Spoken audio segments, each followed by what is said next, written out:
E o governo federal deve anunciar essa semana onde será utilizado o recurso de 20 bilhões de reais que foram liberados. Aline Becht, ao vivo, tem as informações para a gente. Bom, Soraya, na semana passada o governo federal havia avisado e anunciado que iria reduzir o congelamento de 31 bi que foi feito em maio deste ano. Esse congelamento foi feito de 31 bi, agora foi reduzido de 31 para 10 bi e essa melhora ela foi impulsionada justamente pelo aumento da arrecadação, pela alta nos royalties de petróleo e também ali o pagamento de tributos do imposto de renda, também da Previdência, assim como também o próprio aumento do IOF, o cálculo feito pela Receita Federal após a decisão do Supremo Tribunal Federal em relação ao aumento do IOF gerou uma arrecadação em junho de cerca de 8 bilhões de reais. E aí estão previstos também leilões de excedentes do pré-sal na ordem de 14,8 bilhões, além também de leilões que foram autorizados por lei e sancionados ainda em julho deste ano para poder acontecer. Então, o déficit primário agora do governo federal para o ano de 2025 caiu para 26,3 bilhões.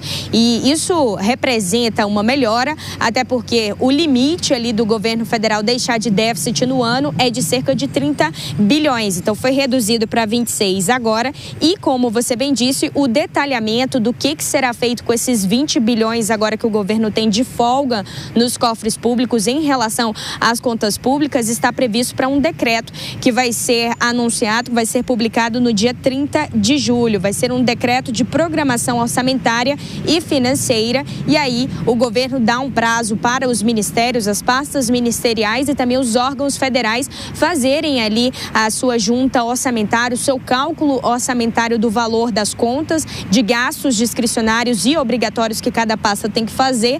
Eles terão 5 dias após o anúncio desse decreto para poder entregar ali o detalhamento do que será feito em cada ministério. Esse é o prazo que o governo dá para cada pasta a partir do dia 30 de julho, quando o novo decreto vai ser publicado aí para a ordem dos 20 bilhões de reais que o governo agora tem de folga. A gente segue por aqui acompanhando então essa repercussão e também essa expectativa desse decreto orçamentário. Soraya.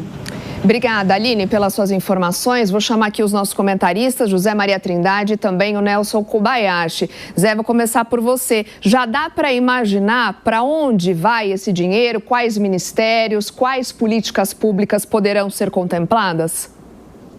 Pois é, a opção será continuar gastando, né? O governo vai usar esse dinheiro para fechar ali buracos no orçamento.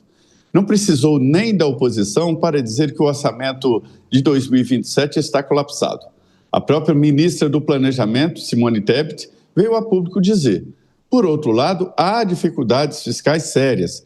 Esse excedente deveria ser guardado, né? E o governo economizar em gastos e aí fazer o controle. Mas não, o dinheiro será derramado em emendas parlamentares, envios eleitoreiros para aliados e assim por diante, ou seja, não haverá o saneamento das contas públicas. E é esse desacerto entre arrecadação e gastos maiores do que a arrecadação, é que faz a inflação subir e que faz o mercado desconfiar que o Brasil vai quebrar num determinado momento. A aposta é quando isso vai acontecer.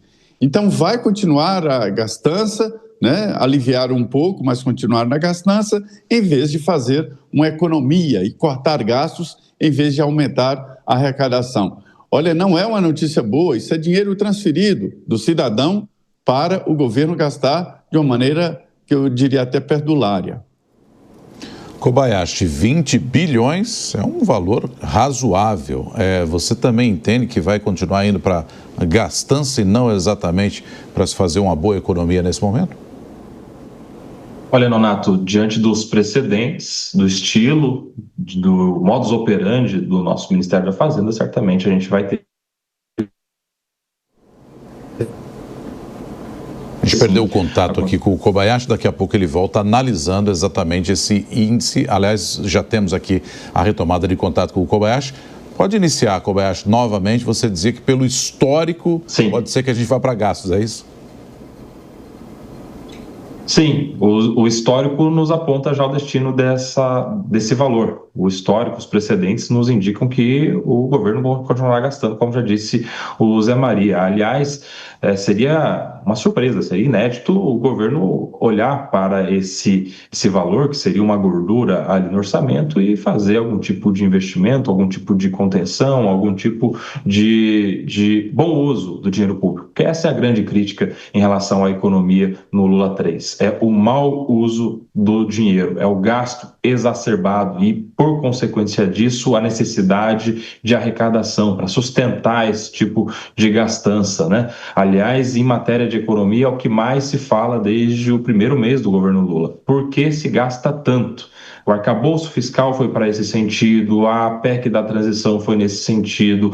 Tudo o que veio acontecendo ao longo dos assuntos da economia foram nesse sentido, né? Taxação das comprinhas da Shopee, taxação das blusinhas, né? Reoneração do combustível, reoneração da folha de pagamento, né? E taxação das bets, ou seja, a gente não vê uma notícia em relação à economia que não seja ou despesa ou arrecadação para sustentar as despesas. Não vai ser agora que isso vai ser diferente.